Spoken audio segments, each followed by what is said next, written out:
Hoje em dia está no ar, hoje em dia é seu, hoje em dia é nosso. Que Deus te guarde, te proteja e te faça companhia. Que todos nós possamos ter uma quinta-feira produtiva e abençoada por Deus. Continuamos com muita notícia, com muita informação para você. E olha, São Paulo amanheceu com chuva em algumas regiões da capital.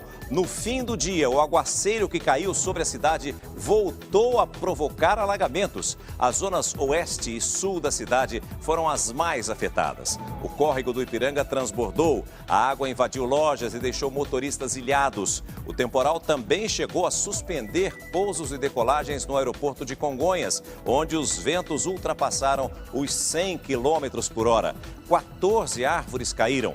No bairro Nobre dos Jardins, moradores identificaram com pedaços de madeira um buraco que se abriu no meio do asfalto para evitar que os motoristas tivessem problemas. E um forte vendaval causou transtornos e destruição na Serra Gaúcha. De acordo com a Defesa Civil de Vacaria, no Rio Grande do Sul, 7 casas, um galpão municipal e um batalhão da Polícia Militar foram danificados pelo forte temporal com rajadas de vento. Apesar do susto e dos prejuízos, ninguém se feriu. Voluntários da Defesa Civil e bombeiros distribuíram lonas e ajudaram no conserto provisório dos imóveis. E no Amazonas, cerca de 14 mil pessoas sofrem com a estiagem na região.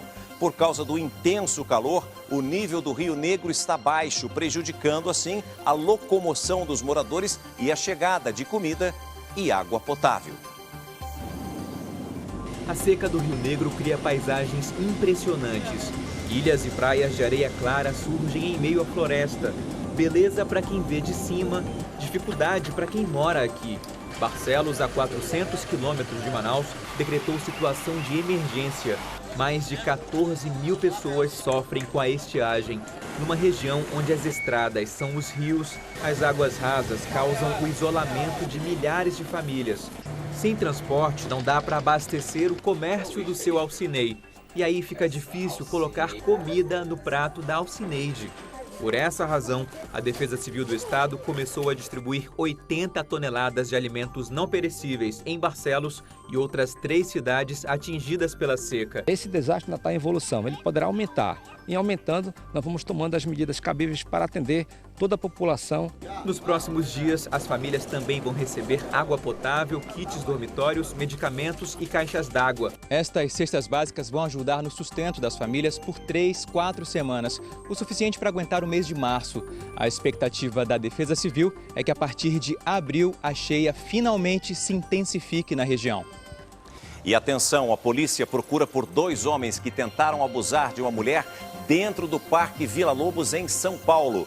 Para quem não conhece a capital paulista, o Parque Vila Lobos é muito importante, é uma área verde onde muitas pessoas vão usar como área de lazer, especialmente nos finais de semana, mas durante a semana também, assim como nós temos o Parque do Ibirapuera, o Parque Vila Lobos tem uma importância fundamental na zona oeste de São Paulo e muitas pessoas realmente se concentram ali, inclusive com jovens e com muitas crianças. Muitas famílias vão ao Parque Vila Lobos e sempre com o objetivo de estar num local seguro. E essas pessoas que tentaram abusar dessa moça estavam com uma faca e a vítima teve, inclusive, parte da roupa rasgada. Veja como tudo aconteceu. A mulher estava andando de bicicleta pelo Parque Vila Lobos, na zona oeste de São Paulo, quando foi abordada por 2 criminosos, um deles armado com uma faca.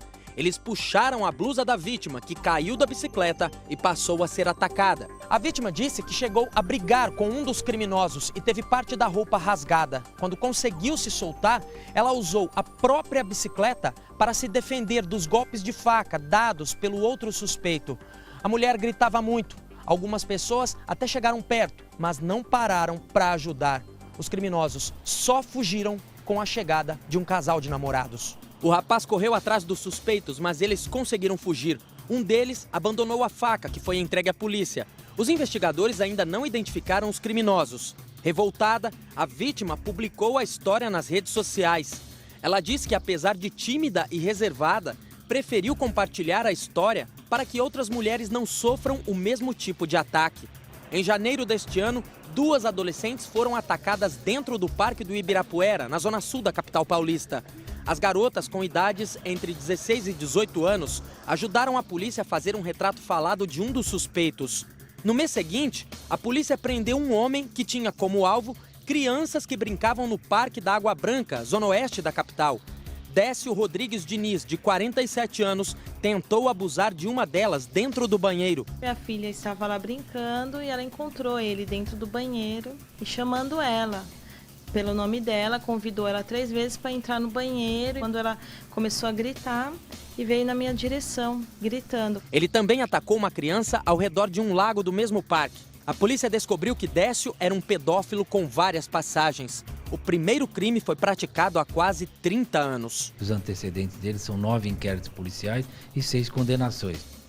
Lamentavelmente no país, aqui no Brasil, você vê que sempre tem casos em que a pessoa tem várias passagens, né, que a ficha criminal é extensa, mas a pessoa está em liberdade, continuando e praticando os mesmos crimes. Quer dizer, um cara que tem aí, na matéria você viu, na reportagem, com quase 30 anos atrás já praticava o mesmo tipo de crime e continuava, né? E hoje você não tem segurança nas ruas, né, nem para ir, nem para vir do trabalho ou para qualquer lugar que seja, e muito menos nos parques, que é um motivo que você tem do lazer e que você acha que você tem segurança. Agora é preciso que esses parques públicos e parques grandes e importantes dentro da maior metrópole do país, como o Parque Ibirapuera, o Parque da Água Branca, a cidade universitária também, nós tivemos casos e nós mostramos para você que hoje em dia de tentativas de estupro, né? É um parque importante da cidade universitária, e agora no Parque Vila Lobos é importante um monitoramento, um investimento maior em câmeras de segurança e também de policiamento. Não é possível que a população esteja à mercê dessas pessoas que abusam, principalmente das mulheres e das crianças, sem nenhum tipo de monitoramento. É importante e precisa de um investimento maior por parte dos nossos governantes, sem dúvida nenhuma. E uma viatura da polícia que fazia um patrulhamento de rotina em uma comunidade foi surpreendida por um ataque. Foram pelo menos 10 tiros. Os policiais reagiram, mas as armas parece que falharam. Tudo isso foi gravado pela câmera instalada na viatura. Veja. As imagens foram gravadas pelas câmeras do carro da PM que circulava por esta rua, no Morro do Andaraí. O suspeito é este homem de camisa vermelha que aparece no canto direito do vídeo. Repare que ele está com a mão dentro da mochila. Assim que a viatura passa, os PMs que são da UPP da comunidade são surpreendidos por pelo menos 10 tiros.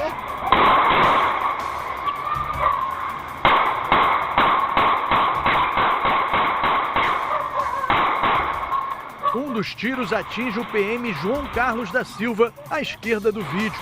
Ele foi ferido na barriga. Outro tiro destrói o vidro traseiro do veículo.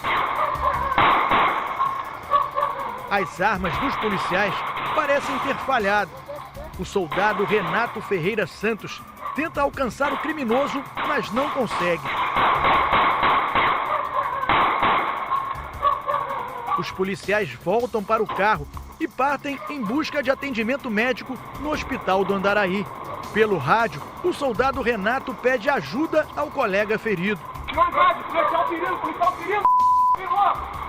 O ataque foi no dia 28 de janeiro, mas as imagens só foram divulgadas depois da prisão do homem que aparece no vídeo.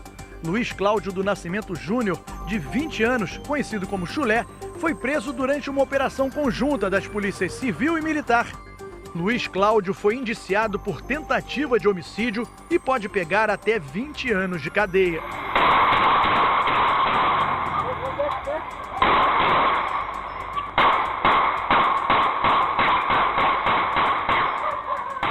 Um verdadeiro absurdo. Olha, preste atenção neste caso. Eles são jovens, bonitos e levam uma vida de luxo. Um casal que ostenta a boa vida nas redes sociais foi preso, acusado de estelionato. Eles são suspeitos de clonar cartões de crédito, entre outros crimes. Veja.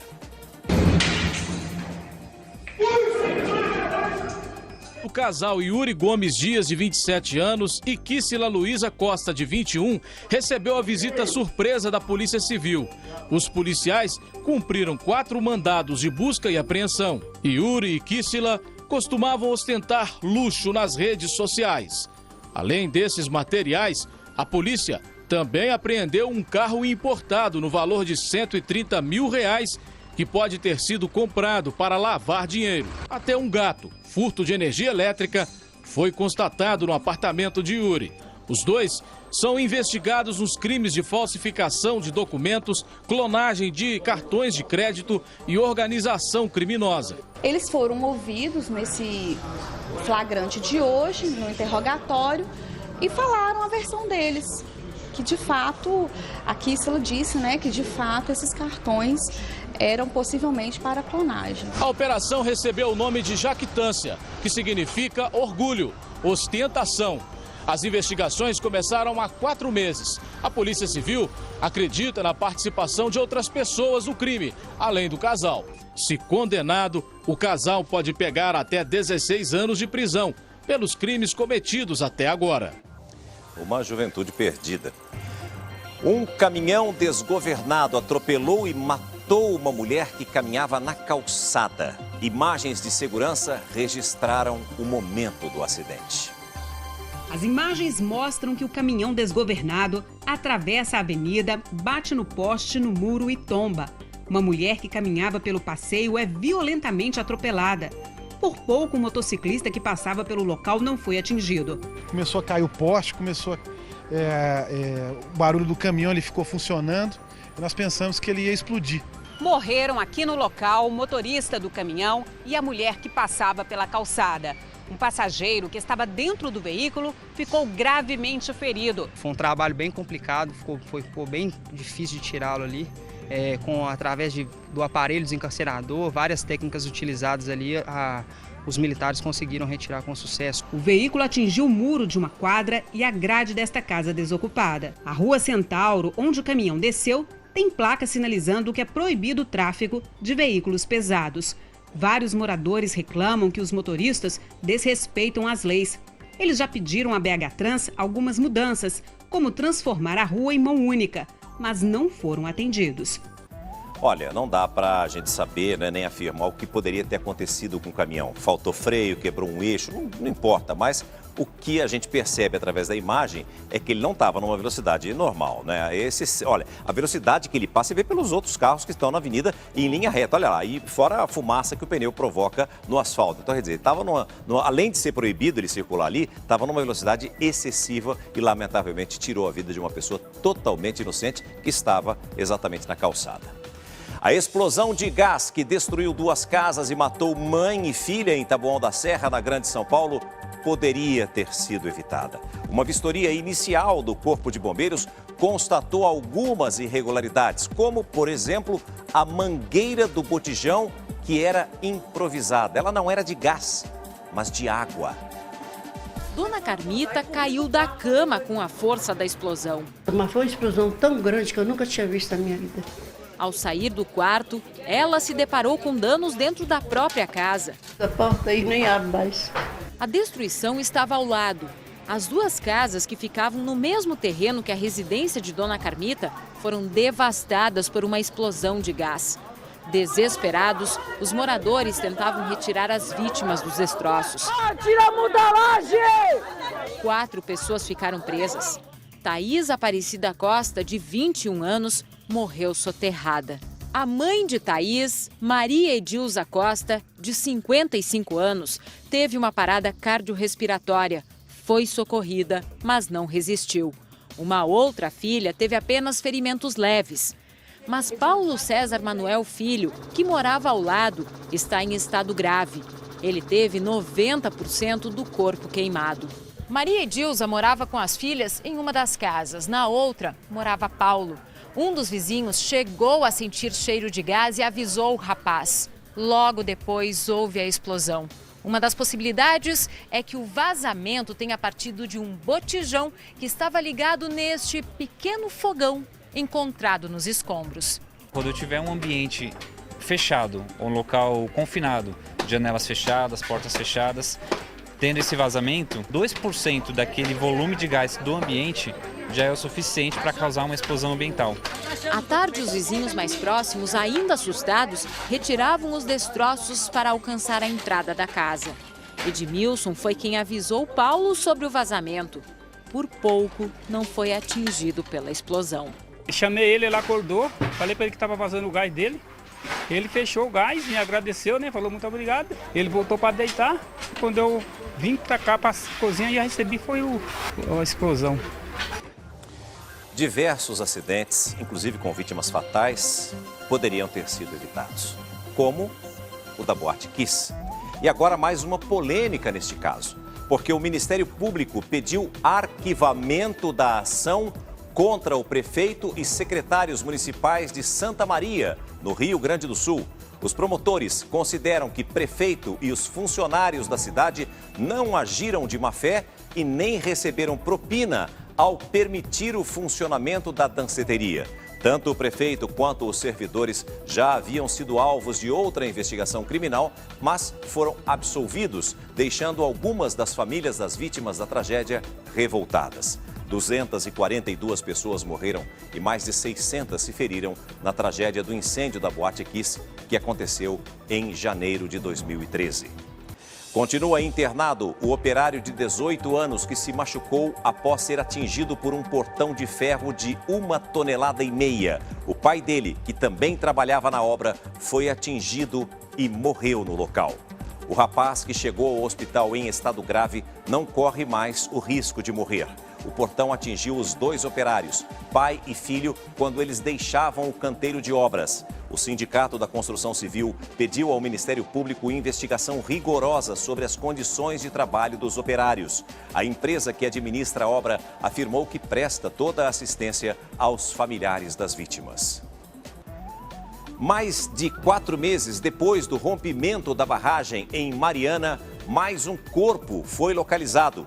A família reconheceu o corpo de Ailton Martins dos Santos, de 55 anos, que prestava serviço para a mineradora Samarco. Ele estava dentro do caminhão que dirigia e foi localizado a 800 metros da área do rompimento. O desastre aconteceu no dia 5 de novembro e devastou o distrito de Bento Rodrigues, deixando 19 mortos e centenas de desabrigados. A lama de resíduos atravessou o Rio Doce e chegou até o mar do Espírito Santo. No total, 39 cidades foram atingidas. Recentemente, foi assinado um acordo com a Samarco que prevê 20 bilhões para a recuperação dessa que foi a maior tragédia ambiental no país. Uma mulher de 27 anos morreu por causa da febre chikungunya provocada pelo Aedes aegypti. O Ministério da Saúde considera o mosquito o maior problema do Brasil atualmente. Cíntia Araújo tinha 27 anos e estava grávida de 6 meses. Eu enterrei ela, mas eu não consigo acreditar que ela faleceu, porque é muito nova. No início, Cíntia sentiu febre e dores no corpo. Um dia depois, já estava na UTI de um hospital de Minas, onde permaneceu por 2 semanas. Já são pelo menos 5 mortes provocadas por chikungunya no Brasil. As outras foram de idosos com mais de 75 anos. A Secretaria de Saúde de Minas Gerais vai investigar o caso de Cíntia. Novos laudos saem em 60 dias. A doença foi causada pelo Aedes aegypti, responsável também pela dengue, zika e Guillain-Barré.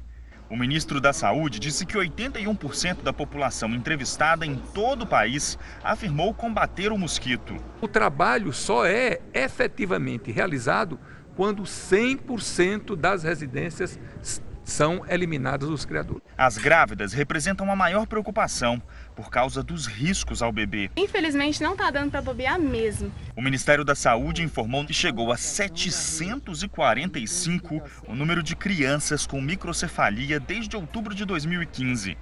Mais de 4.000 permanecem em investigação. Do total de casos confirmados, 88 tiveram resultado positivo para o vírus da Zika. O Brasil é um país que tem muitos problemas, mas nenhum tem a gravidade, a dimensão do problema que nós estamos vivendo, como esse problema de saúde pública.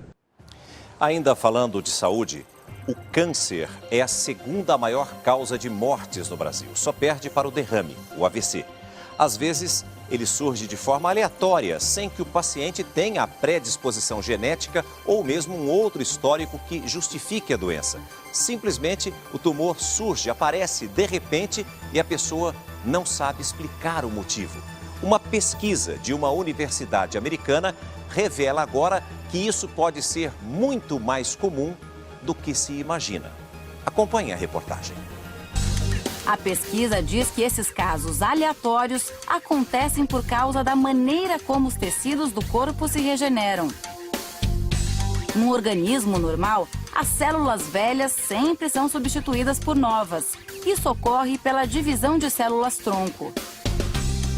Nesse processo, pode haver uma alteração genética, que faz com que a célula-tronco produza uma célula cancerígena, em vez de uma célula saudável.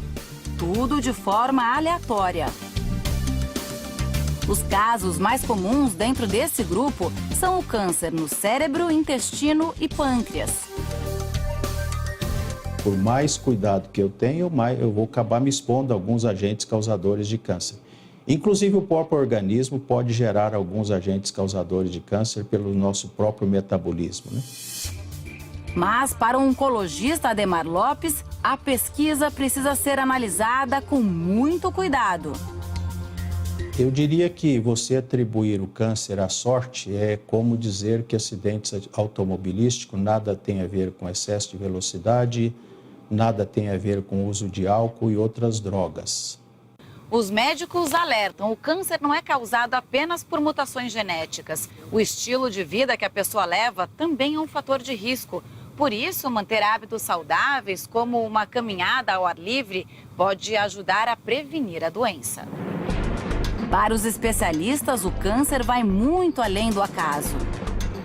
30% dos casos de câncer estão ligados ao hábito de fumar, 15% a alguns vírus, os demais por maus hábitos de vida e em torno de 10% são hereditários. Assim sendo, também nada ocorre por acaso e nada tem a ver com a sorte. A doença é a segunda que mais mata no Brasil, atrás apenas do derrame. Por isso, os exames de rotina são fundamentais. Procure um bom médico. Esse médico deve conversar com você bastante tempo. Uma consulta deve durar no mínimo 30 a 40 minutos. Ele deve te examinar da sua cabeça aos pés e, baseado nos seus fatores de risco, pedir exames apropriados. O câncer de Vânia veio sem avisar. Ela sentiu um caroço no peito e correu para o médico. E dava para ver, até se eu tivesse deitado, dava para ver. Aí eu achei aquilo estranho, né? Mas não achei que fosse um câncer. 3 semanas atrás não tinha nada, né? Como é que em 3 semanas cresce um caroço daquele tamanho? Até que no dia 14 de janeiro de 2013, saiu o diagnóstico: carcinoma ductal grau 2. Ela estava com 31 anos. A primeira reação da jornalista foi achar uma justificativa para a doença. Mas nem os médicos conseguiram dar uma resposta. Eu fui fazer o exame genético para ver se realmente, bom, eu acho que é emocional, mas deixa o meu instinto de lado e vamos lá ver na genética se ela tem alguma resposta. E deu negativo, como eu achava que queria dar. Então, não foi um câncer hereditário. Ninguém na família de Vânia teve câncer de mama. O tumor pode ter aparecido por causa da má divisão das células do corpo. Vânia fez o tratamento por 1 ano. Chegou a perder os cabelos. Além de tomar todos os medicamentos, ela resolveu fazer a parte dela. Melhorou ainda mais a rotina e a alimentação. Hoje eu não conto caloria, eu conto a densidade nutritiva do alimento. O que é que ele vai me trazer de bom? Para reforçar o meu sistema imunológico, ficou bem deficitário depois da quimioterapia. Ela faz exercício 5 vezes por semana. O resultado, um corpo mais bonito e mais resistente do que antes. Tudo que a gente puder fazer para melhorar a nossa saúde, ótimo. Ela segue a recomendação do médico à risca. É o 2º ano depois do diagnóstico. Segundo os especialistas, cura total só depois de 5 anos. Os 2 primeiros anos, depois de um câncer de mama, são assim cruciais, porque a chance dele voltar é acima de 50%. Então, eu falei, eu vou fazer tudo o que eu puder para me livrar desse bicho para sempre.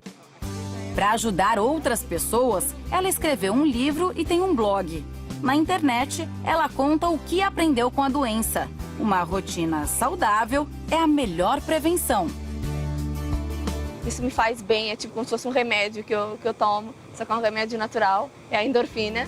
A alimentação saudável, ele me deixa, o meu cérebro funciona muito melhor, eu estou muito mais rápida no pensamento, não fico tão cansada. Está mais feliz? Estou mais feliz. Eu sei que é muito difícil porque aqui no Brasil a saúde é péssima, né, para o trabalhador, mas seria de fundamental importância que cada um de nós pudesse fazer realmente exames com frequência, com regularidade, pelo menos uma vez por ano, um check-up completo.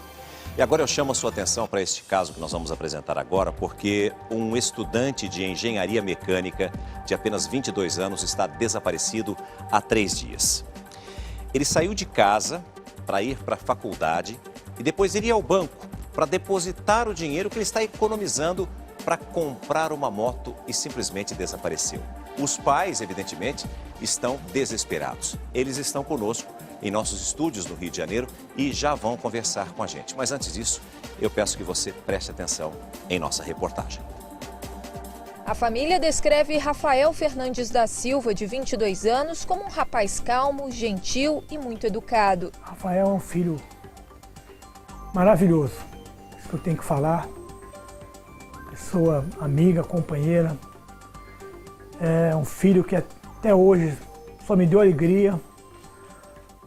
Um filho que tudo que vai fazer se dedica ao máximo, muito estudioso, muito trabalhador. O estudante da Universidade Federal do Rio de Janeiro saiu de casa na segunda-feira de manhã, dizendo à mãe que iria para a aula. Eu tô saindo, mas se a senhora quiser falar comigo, fala pelo meu Zap, porque eu excluí meu Facebook. Na hora eu achei aquilo um pouco estranho. Rafael ficou incomunicável e não apareceu mais em casa. E os pais foram à universidade em busca de informações. Graças a Deus topamos com uma amiga dele. Ela estava falando com ele de madrugada pelo WhatsApp. E ele estava falando para ela que estava fazendo um trabalho. E aí ele falou que estava muito cansado, se sentindo muito esgotado. Um detalhe no desaparecimento chamou a atenção da família. O rapaz saiu de casa com todo o dinheiro que tinha economizado desde o ano passado, R$ 2.300. Ele disse à mãe que depositaria a quantia num banco e depois não foi mais visto. Desesperados, os pais fizeram cartazes com a foto do rapaz. Eles têm a esperança de que Rafael tenha viajado para descansar, porque estava sobrecarregado para encerrar o 5º período do curso de engenharia mecânica. Estamos muito aflitos, preocupados demais com essa situação, porque o pior é a gente não saber o que está acontecendo. Quero falar também com as pessoas aí que de repente viu ele, dono de hotéis, pousadas, que de repente o Rafael esteja em algum lugar assim. Por favor, ouça a voz de um pai que está sofrendo muito, que precisa de uma resposta. Olha, é desesperador. Imagine você, pai e mãe, sem sequer ter notícias do seu filho, né? Nós tivemos recentemente o caso do Rian, o neto de Chico Anísio, e o Brasil inteiro acompanhou. Nós vamos direto para os nossos estúdios, os estúdios da Record no Rio de Janeiro, onde está o repórter Felipe Figueira, ao lado dos pais do Rafael Fernandes, desse estudante que está desaparecido há 3 dias. Bom dia para você, Felipe. Bom dia, César. Bom dia a todos. Pois é, o casal, né, a Jaqueline e o seu Vinícius, eles acabaram de assistir essa reportagem, estão muito emocionados aqui no estúdio, porque essa aflição aumenta a cada dia. Apesar da polícia estar investigando o desaparecimento do Rafael, os investigadores ainda não conseguiram avançar sobre o caso, né? Ainda não temos assim uma novidade, né? Que eles ainda não entraram em contato conosco para passar nenhuma informação nova. Agora, para chegar até o campus universitário, o Vinícius precisava tomar todos os dias 2 conduções diferentes. E no dia do desaparecimento, ele acabou pegando um ônibus diferente do habitual, não é isso? Positivo. Ele pegou um ônibus expresso. No caso, não ia deixar ele no ponto ali da ilha do governador, desculpe. O ônibus só ia parar na rodoviária. Então isso não era a rotina dele pegar esse ônibus. Ele pegaria, no caso, um ônibus para Madureira e depois o BRT. Ou se não, um parador.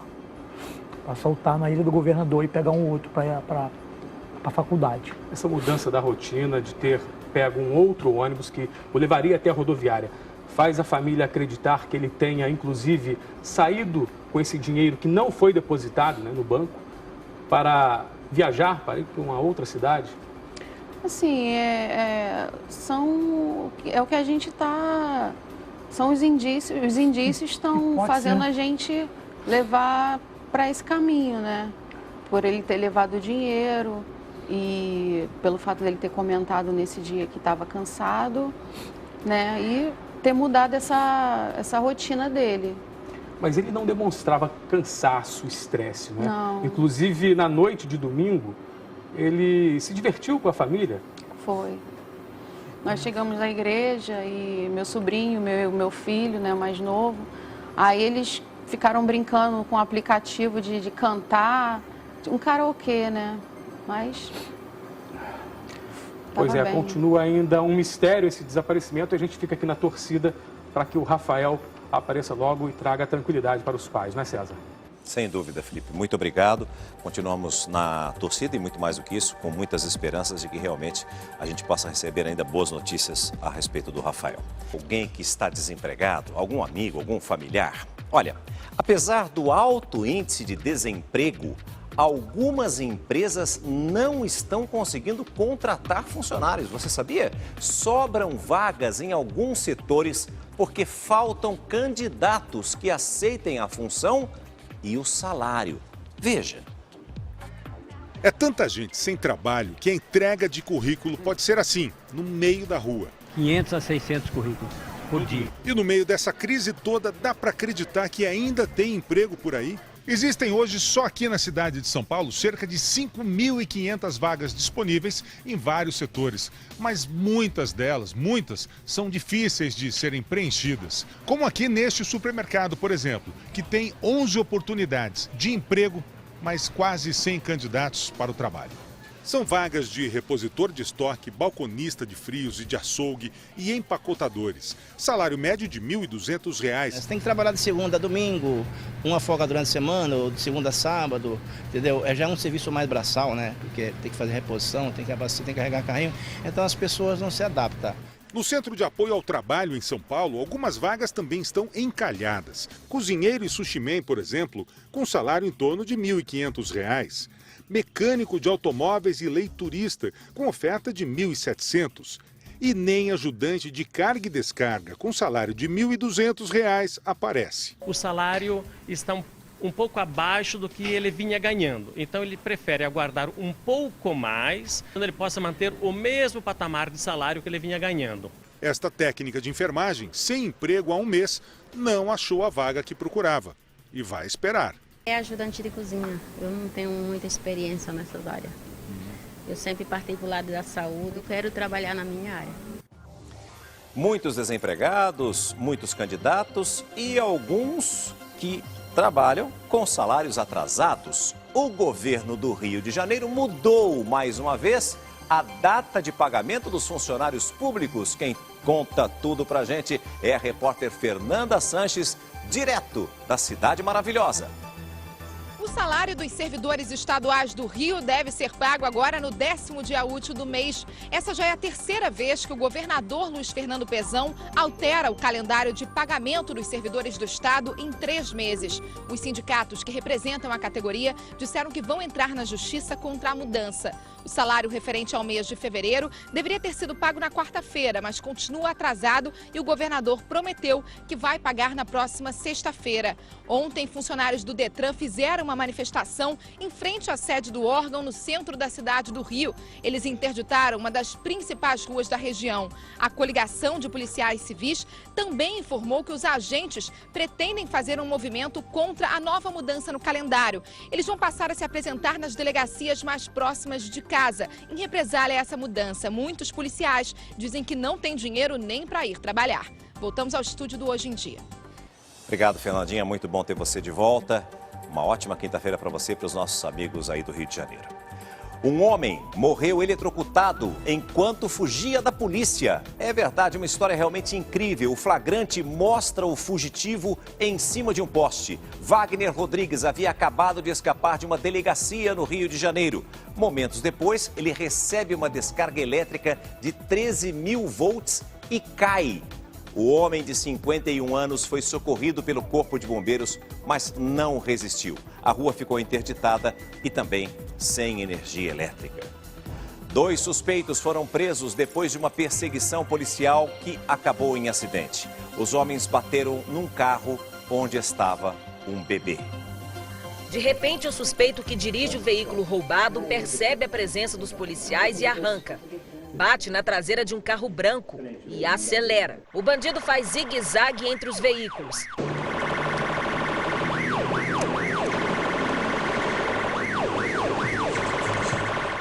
Lá na frente, o ladrão avança o sinal e atinge em cheio um carro que atravessava a avenida. No carro atingido estavam o motorista, a passageira idosa e um bebê na cadeirinha.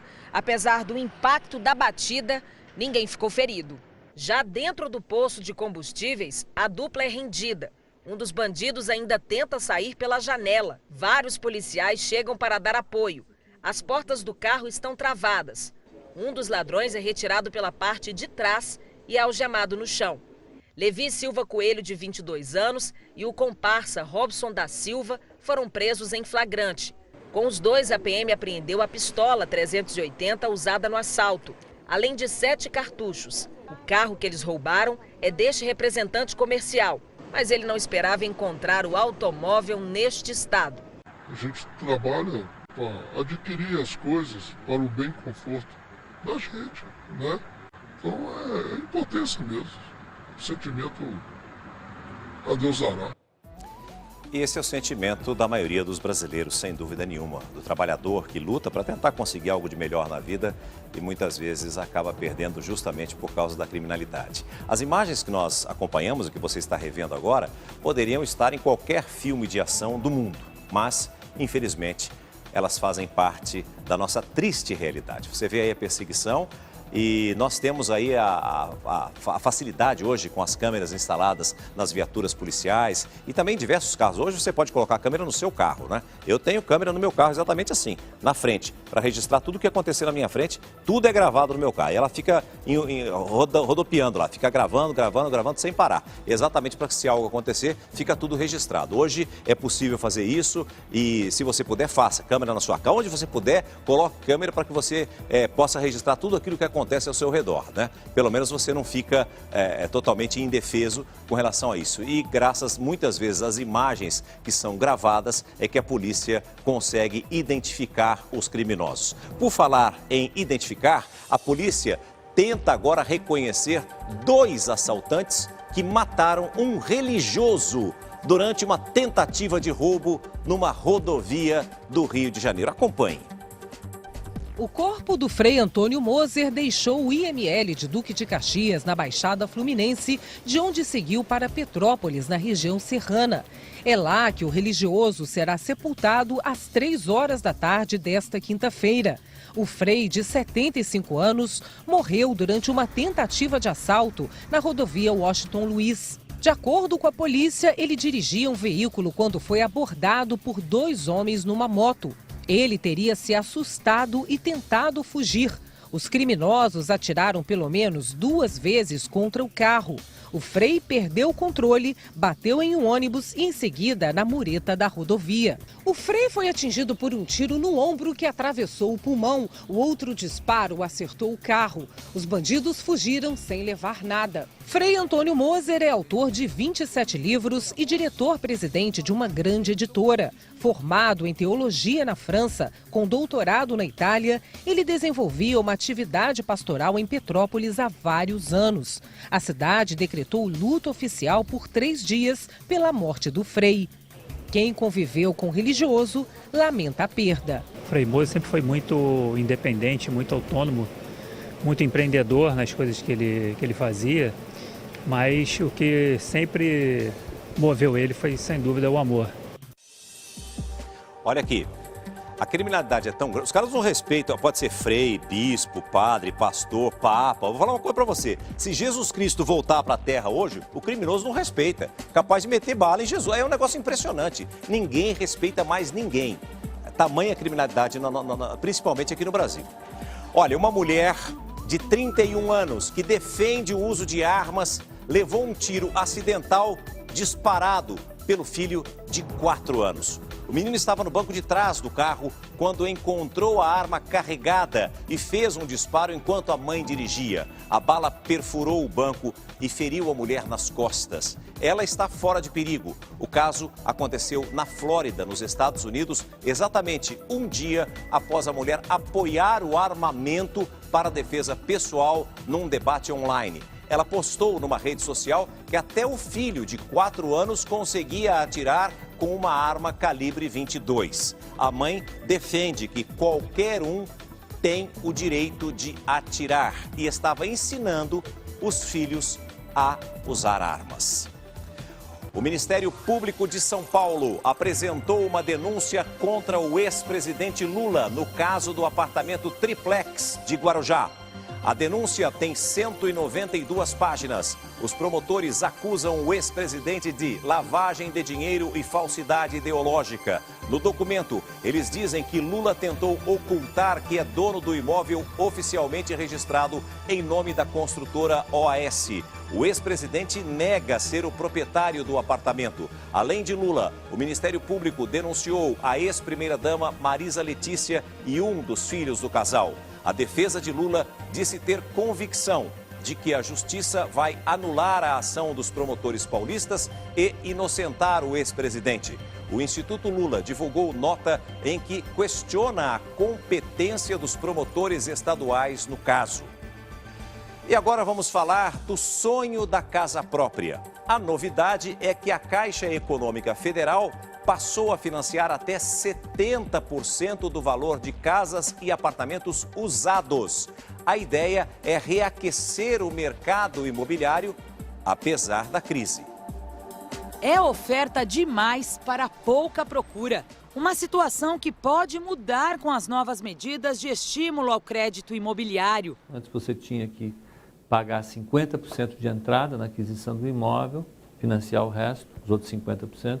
Agora você paga 30% de entrada e financia os outros 70%. Ficou mais fácil. Por exemplo, para um apartamento de R$400 mil, a entrada mínima era de R$200 mil. Financiando o restante em 20 anos, as parcelas sairiam por cerca de R$ 1.600 por mês. Com a mudança, a entrada mínima cai para R$ 120 mil e as prestações sobem para R$ 2.150. De um lado, você tem um pouco mais de capacidade para respirar na hora de pagar a entrada. Na hora de pagar a prestação, você vai suar um pouquinho mais. O prazo máximo é de 30 anos.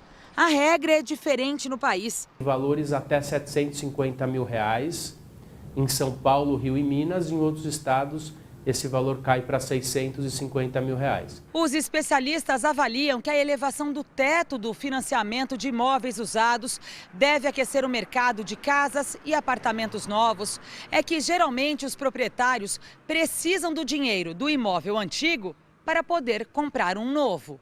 Mas, de maneira geral, os economistas estão cautelosos. O poder aquisitivo do brasileiro está diminuindo e isso reflete também na condição para ele obter o financiamento. Facilita um pouco, mas a distância até chegar nesse financiamento continua grande. Você tem filhos pequenos? Você vive pedindo para que ele largue o videogame? Então preste atenção nessa notícia. Um estudo da Universidade de Colômbia, nos Estados Unidos, mostrou que crianças que usam eletrônicos dobram as chances de ter alto desempenho na escola e melhor desenvolvimento intelectual. A pesquisa foi feita com base na análise dos dados de pouco mais de 3 mil crianças europeias entre 6 e 11 anos. O uso de videogames foi relacionado ao desempenho escolar e o comportamento das crianças do ponto de vista dos pais e professores. Mas vale lembrar que, apesar dos benefícios, os especialistas ainda recomendam moderação e limites para o uso dos games. Eu chamo a sua atenção para este caso porque o reflexo de um pai chamou a atenção de TVs e redes sociais. Ele evitou que o filho fosse atingido no rosto por um bastão de beisebol. Veja. O incidente aconteceu em um jogo entre o Atlanta Braves e o Pittsburgh Pirates, em Orlando, nos Estados Unidos.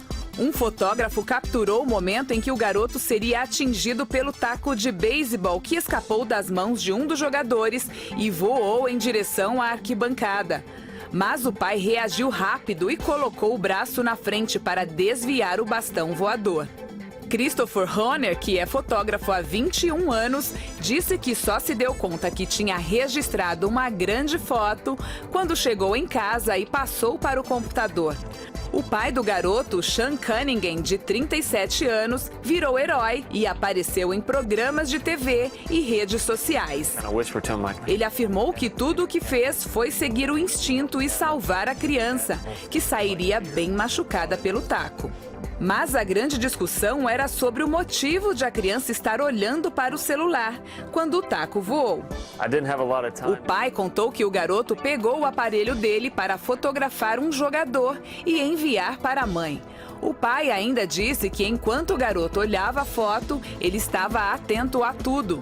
O fotógrafo diz que fez a foto de um cara se transformando em herói, mas por uma diferença de segundos, teria tirado uma foto que ninguém gostaria de ver. O filho não tem dúvidas, o pai é um herói. He's a hero. Ah, meu pai foi herói mesmo, é impressionante. Olha aqui, um cachorro foi resgatado de um lago congelado depois de ficar 5 dias ilhado. A equipe de resgate usou um barco para atravessar o gelo e um dos homens agarrou o animal. Segundo a polícia, outras pessoas tinham tentado salvar o cachorro, mas não conseguiram, porque ele fugia entre os blocos de gelo até cair na água. O animal não corre risco de morrer. Esse resgate aconteceu em Utah, nos Estados Unidos. E preste atenção, agora você costuma ir em shows, gosta de ficar perto do seu ídolo? Pois muito bem, uma fã teve uma surpresa ao tirar uma foto em um show da cantora Adele. A fã estava na primeira fila da Arena Manchester, na Inglaterra, e fez pose para uma foto com a rainha do soul, cantando no palco ao fundo, mas aí ela foi surpreendida. Adele simplesmente parou de cantar e posou atrás da fã com um belo sorriso para sair bem na foto. A cantora ainda se curvou um pouquinho para entrar no quadro e deu um tchauzinho. Sem dúvida, uma lembrança inesquecível para essa fã sortuda. Aliás, eu vou mostrar para você que eu também tive essa sorte. Na verdade, quem teve essa sorte danada aí foi a minha esposa, Elaine Michele, porque nas minhas férias nós estávamos em Las Vegas assistindo um show da Celine Dion e quando eu fui bater uma foto da Elaine, olha aí, ó, a Celine olhou para a câmera e deu um tchauzinho, olha lá, ó, a Celine Dion dando um tchauzinho, olha lá, ó, muita sorte. Ó, Ana Hickman, fala a verdade, eu sou um homem de sorte, hein? Você é um homem de sorte, você é um homem chique, bom clique, hein? Gostei, um beijo pra Elaine. Gostei, Celine Dion dando tchauzinho pra vocês, demais. Agora, deixa eu falar uma coisa, sabe quem também teve sorte? Uma pessoa que conseguiu num casamento, durante um casamento, registrar essa imagem. Olha só, presta bem atenção no que acontece. A gente vai mostrar pra vocês. Olha só, noiva tá passando o vestido, aí o garotinho vai e se joga atrás da noiva. Ele achou que era uma piscina. Ele achou que era tão fofinho, e se jogou. Essa imagem, quando eu vi a primeira vez, eu fiquei embasbacada. E a pessoa que conseguiu registrar essa imagem realmente teve uma sorte danada. Já a noiva, eu não posso dizer que teve tanta sorte assim, né, Renatinha? Aninha, ele pegou carreira e mergulhou. Com certeza não estava no cerimonial. E por falar em casamento, todo mundo... São 11 horas mais 38 minutos, faltam 22 para o meio-dia. O Ronaldo Esper vai continuar.